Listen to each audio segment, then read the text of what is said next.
Vivimos en una burbuja de certeza. Desde que nacemos, abrimos libros de historia que nos cuentan una narrativa lineal y reconfortante. La humanidad comenzó como cazadores primitivos. Descubrimos la agricultura, luego el bronce, el hierro, y finalmente, llegamos a la era digital. Nos dicen que la Tierra está completamente explorada, mapeada por satélites que pueden leer la matrícula de tu coche desde el espacio. Pero esa certeza es una ilusión óptica, una mentira reconfortante que se desmorona en el momento en que miras hacia el agua. La realidad estadística es humillante para nuestra especie.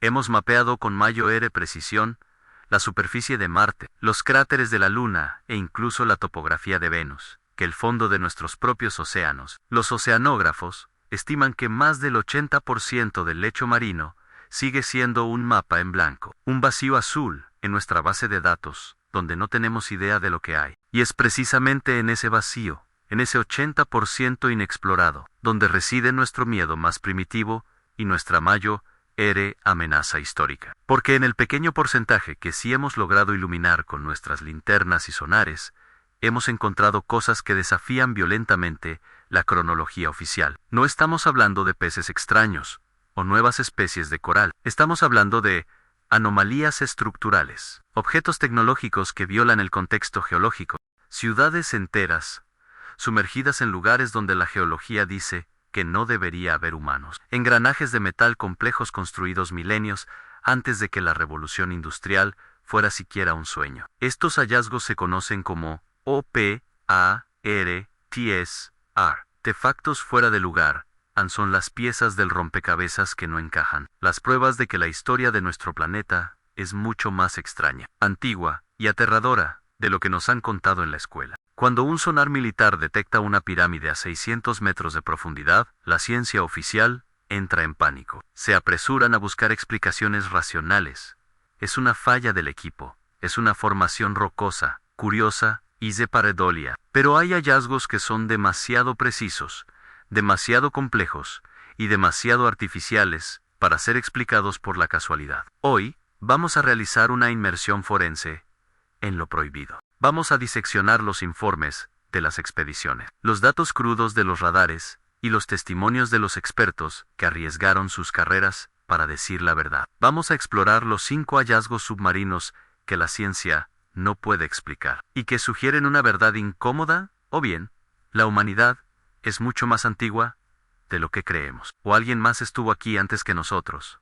Ajusta tu presión, apaga las luces. Bienvenido al Museo de lo Imposible. Nuestro primer descenso nos lleva a las aguas traicioneras del mar Egeo, cerca de la pequeña isla de Entaisetera, en Grecia. Es el año 1900. Un grupo de buscadores de esponjas se ve obligado a refugiarse de una tormenta brutal. Deciden bucear en una zona no cartografiada, esperando encontrar esponjas para salvar el viaje. Lo que encontraron fue un cementerio de lujo. A 45 metros de profundidad, descubrieron los restos de un naufragio romano masivo, cargado con el botín más rico jamás visto en estatuas de mármol, joyas, monedas de oro, Durante Mesis. Sacaron tesoros que hoy llenan museos, pero entre esas maravillas, recuperaron un bloque de bronce corroído y calcificado, del tamaño de una caja de zapatos.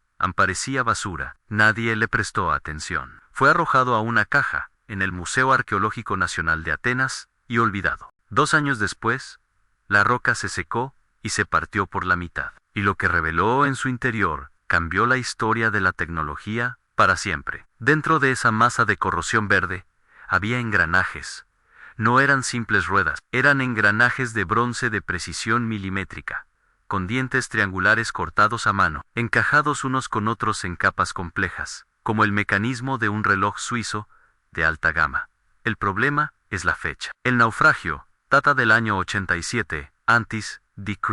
En esa época, según la historia oficial, la tecnología más avanzada de la humanidad eran carros de madera, poleas simples y palancas. No existía la metalurgia de precisión, no existía el concepto de engranajes diferenciales. Se supone que la humanidad no inventaría relojes mecánicos complejos hasta 4 años después, en la Edad Media europea. Entonces, ¿qué hacía una máquina del futuro en un barco romano? Durante décadas, los científicos pensaron que era un astrolabio simple. Pero en el siglo XXI, usando tomografía computarizada de rayos X y escaneo de superficie de alta resolución, logramos ver dentro del mecanismo sin abrirlo. Y lo que descubrimos fue aterradoramente genial. El mecanismo de Antikythera es la primera computadora analógica de la historia. Tenía al menos 30 engranajes de bronce. En su cara frontal mostraba el movimiento del Sol y la Luna a través del zodiaco. Pero hacía mucho más. Podía predecir eclipses solares y lunares con décadas de antelación, con una precisión de horas. Podía rastrear los movimientos irregulares de los 5 planetas conocidos en la antigüedad: Mercurio, Venus, Marte, Júpiter y Saturno. Incluso tenía un dial para calcular las fechas de los Juegos Olímpicos. La complejidad matemática necesaria para diseñar esto es abrumadora. Quienquiera que lo haya construido conocía las leyes de la astronomía y la mecánica mejor que nadie. En el siguiente milenio, algunos sugieren que fue obra del legendario Arquímedes o del astrónomo Hiparco. Pero aquí está el verdadero misterio que la ciencia no logra resolver: en la singularidad. La tecnología no aparece de la nada. Para construir un iPhone, primero tuvimos que inventar el telégrafo, luego el teléfono, luego la computadora gigante. Es una evolución. Pero el mecanismo de Antikythera no tiene padres ni hijos arqueológicos. No hemos encontrado prototipos más simples. No hemos encontrado versiones mejoradas posteriores. Es un objeto único, un pico de genialidad tecnológica que apareció de repente y luego desapareció, sumergido en el mar, mientras la humanidad volvía a la oscuridad tecnológica por 1000 años. ¿Cuántas otras máquinas como estas se oxidaron y desaparecieron para siempre? ¿Qué otros conocimientos tenía esa civilización que el mar se tragó y borró de nuestra memoria? Antikythera es la prueba física de que la historia no es una línea recta de progreso, es un ciclo, y nosotros somos los supervivientes de un olvido tecnológico. Si una computadora de bolsillo es impresionante, nuestro siguiente hallazgo es una obra de ingeniería tan colosal que solo puede ser apreciada completamente desde la órbita terrestre. Entre la costa sureste de la India y el noroeste de Sri Lanka, el océano Pauke es poco profundo. Si miras las imágenes satelitales de la NASA, verás una línea clara, una cicatriz pálida, que conecta a ambos países a través del mar abierto. Se le conoce como Rama Setu o el Puente de Adán. Es una cadena de bancos de caliza y piedras que se extiende por 48 kilómetros. Durante siglos, los geólogos occidentales lo descartaron como una curiosidad natural, una simple elevación del fondo marino causada por la sedimentación y las corrientes antiguas. Pero cuando los investigadores empezaron a analizar la estructura in situ, la teoría natural empezó a hacer aguas. Las piedras que forman la parte superior del puente no parecen pertenecer al fondo marino local. Son rocas grandes, algunas de las cuales parecen ser volcánicas o areniscas que flotan sobre el banco de arena. El doctor Padrona Renan, exdirector del Servicio Geológico de la India, realizó estudios que revelaron algo inquietante. Debajo de las piedras hay arena suelta, y debajo de esa arena hay roca dura. Geologicamente, esto es una anomalía. Normalmente, las piedras pesadas deberían hundirse en la arena con el tiempo o ser parte del lecho de roca inferior.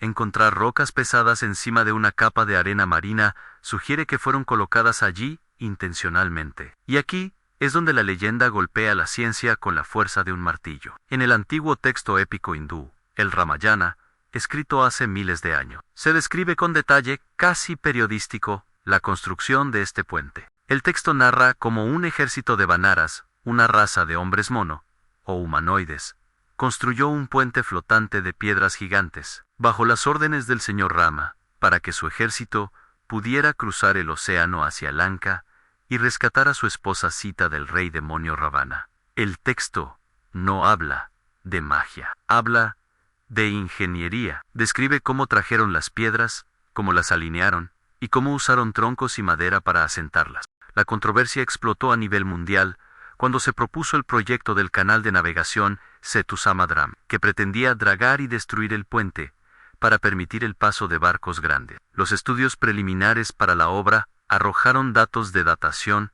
que sugieren que las piedras podrían tener hasta 7.0 años de antigüedad, coincidiendo inquietantemente con las fechas astronómicas atribuidas a los eventos del Ramayana. Si el puente de Adán es artificial, estamos ante la obra de ingeniería antigua más grande del planeta. Construir un puente de 30 kilómetros en mar abierto hace 7.0 años, requeriría una logística, una mano de obra y un conocimiento de cimentación que, según la historia oficial, no poseíamos. Es posible que el mito sea historia real. Es posible que, en un pasado remoto, existiera una civilización capaz de modificar la geografía de la Tierra a voluntad, y que lo único que nos queda de ellos es esta columna vertebral de piedra sumergida que la ciencia insiste en llamar casualidad geológica. Permanecemos en la India, pero viajamos a la costa oeste, al Golfo de Combat. Aquí, el océano es turbio, con corrientes violentas y mareas extremas que hacen que la exploración sea una pesadilla. Es el lugar perfecto para esconder un secreto. Durante milenios, los textos sagrados de la India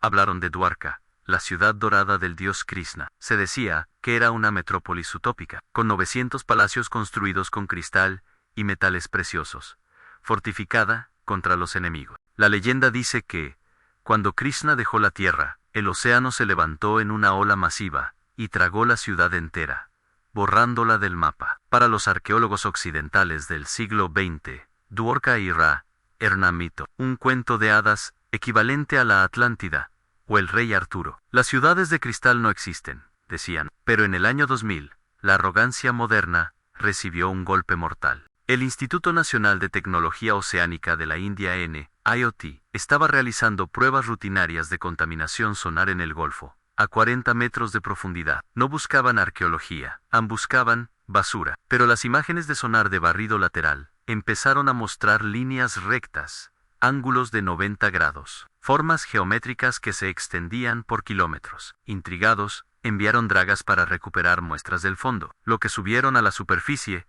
silenció a los escépticos.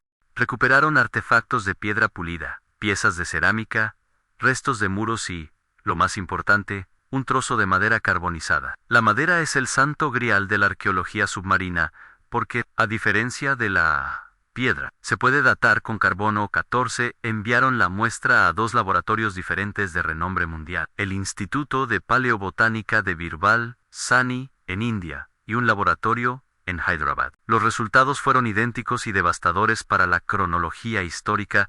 La madera tenía 9.5 años. Entendamos la magnitud de esto. Hace 9.5 años, se supone que la humanidad estaba saliendo apenas de la edad de hielo. En Europa y Oriente Medio, vivíamos en pequeños asentamientos de barro. Las grandes ciudades de Mesopotamia y Egipto no aparecerían hasta 5.0 años después. Si Dwarka existía hace 9.500 años, significa que había una civilización urbana masiva, capaz de construir muros de contención, sistemas de drenaje y calles planificadas, miles de años antes de la cuna de la civilización. El descubrimiento de Dwarka encaja perfectamente con la teoría del deshielo postglacial. Hace unos 10.0 años, el nivel del mar subió drásticamente en todo el mundo, un evento conocido como el Pusu Yawau Jideshielu Umbaichi. Millones de kilómetros cuadrados de zonas costeras fueron inundados. Dwarka es la memoria histórica de una catástrofe real que ahogó a una cultura avanzada. Y si Dwarka es real, ¿cuántas otras ciudades míricas están durmiendo ahora mismo bajo 40 metros de agua en nuestras costas, esperando ser redescubiertas? A veces, las estructuras imposibles no están en el vasto océano, sino escondidas en el aislamiento silencioso de un lago profundo. Y este hallazgo en Canadá es uno de los más desconcertantes, porque desafía la gravedad y la física básica de la construcción antigua. En el fondo del lago McDonald, en Ontario, durante un proyecto de mapeo subacuático en 2005, los buzos se toparon con algo que describieron como completamente ajeno al entorno natural. A unos 12 metros de profundidad, encontraron una estructura de piedra masiva. A primera vista, parece una formación glacial natural, pero cuando te acercas, te das cuenta de la imposibilidad física de su equilibrio. Se trata de una roca gigantesca, de varias toneladas de peso, tallada de forma tosca, que está balanceada y sostenida sobre 3 o 4 piedras mucho más pequeñas, del tamaño de pelotas de béisbol o melones. Esta técnica se conoce en arqueología como piedras encaramadas o dólmenes. Existen en tierra firme, como en Stonehenge o en sitios druídicos. Pero construirlos requiere una precisión extrema si colocas mal el peso. La roca gigante aplasta a las pequeñas o se cae. Requiere grúas, palancas y muchos hombres. Hacer esto bajo el agua parece imposible. Las corrientes, la flotabilidad, el lodo del fondo en todo, juega en contra. La explicación geológica estándar es que fue un glaciar. Dicen que hace 12.0 años, un glaciar depositó suavemente la roca grande sobre las pequeñas al derretirse. Es una teoría conveniente. Pero la estructura del lago McDonald no es única. Hay otras formaciones cercanas que sugieren un patrón, una intencionalidad. Parece un altar andó o una marca territorial, o un monumento funerario. Si es artificial, tuvo que ser construido cuando el lago estaba seco, hace miles de años. Esto nos lleva de nuevo a la misma pregunta incómoda. ¿Quiénes eran estas personas? ¿Por qué gastar una energía inmensa para equilibrar rocas de toneladas sobre piedras pequeñas? Para muchos investigadores alternativos, estas estructuras no son solo tumbas, sugieren una tecnología o una técnica de ablandamiento de piedra o levitación sónica que se ha perdido. Suena a ciencia ficción. Pero cuando ves una roca de 40 toneladas sostenida por piedras del tamaño de un puño, la explicación de fuerza bruta y cuerdas empieza a parecer la menos lógica de todas. Y finalmente, llegamos al hallazgo más controvertido, censurado y silenciado de la historia moderna de la oceanografía. El descubrimiento que, de confirmarse, reescribiría no solo los libros de historia, sino nuestro entendimiento de la especie humana. Viajamos al Caribe. Año 2001.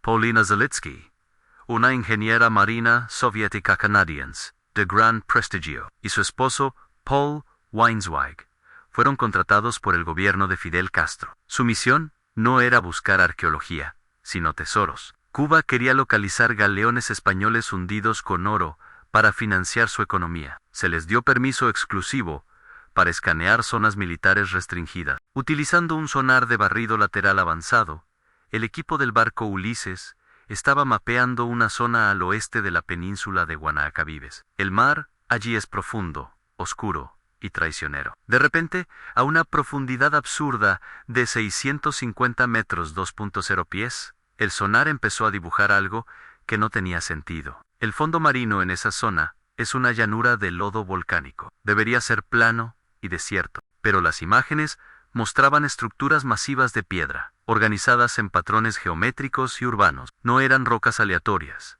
Había ángulos de 90 grados. Había simetría. Zalitsky y su equipo identificaron formas que parecían pirámides, edificios rectangulares y calles que se cruzaban. Algunas de las estructuras parecían tener hasta 400 metros de ancho y 40 de alto. Zalitsky, siendo una científica seria, no gritó Atlántida de inmediato. Sabía que la geología puede engañar, pero las imágenes eran tan claras que describió el sitio como un centro urbano megalítico. La noticia se filtró. National Geographic mostró interés. Medios como la BBC reportaron el hallazgo. El mundo estaba al borde de confirmar la existencia de una civilización perdida en América. Pero entonces surgió el problema imposible a la profundidad. Para que una ciudad se construya en tierra firme y luego acabe a 650 metros de profundidad, no basta con el deshielo de la edad de hielo que subió el mar unos 100 metros. Se necesita un cataclismo tectónico masivo. Se necesita que la tierra se hunda, literalmente. Los geólogos estiman que para que esa meseta cubana se hundiera tanto, tendrían que haber pasado al menos 50.0 años, quizás más. Y aquí es donde la ciencia oficial dice imposible. Según la antropología, hace 50.000 años los humanos éramos primitivos. No construíamos pirámides, no teníamos ciudades. La idea de una civilización avanzada en el Caribe en esa época es una herejía. Así que, ¿qué pasó? Justo cuando se planeaba una segunda expedición con robots RO5 capaces de tomar muestras físicas y fotos de alta definición. To-Do se detuvo. La financiación desapareció. Los permisos fueron revocados. El gobierno cubano guardó silencio. Zalitsky desapareció del ojo público. La historia fue enterrada. Los escépticos dicen que fue pareidolia, sombras en el sonar. Pero Zalitsky, una experta en interpretar sonares militares, sostiene hasta hoy que lo que vio fue artificial. Dijo famosamente: la naturaleza no crea líneas rectas complejas y simétricas a esa escala. ¿Está la ciudad sumergida de Cuba protegida por la presión y el secreto militar? Encontraron algo allí abajo que contradecía tanto la historia aceptada, que fue mejor dejarlo en la oscuridad. A día de hoy, Esas estructuras siguen allí, a 650 metros, esperando en silencio. Estos 5 descubrimientos nos dejan con una lección de humildad aterradora. Nos gusta pensar que somos la cima de la evolución. Nos sentimos seguros en nuestras ciudades de cristal y acero. Pero el fondo del mar es un museo oscuro que guarda los ecos de un pasado que no entendemos o que nos negamos a aceptar. Computadoras griegas que se adelantaron 1.5 años a su tiempo.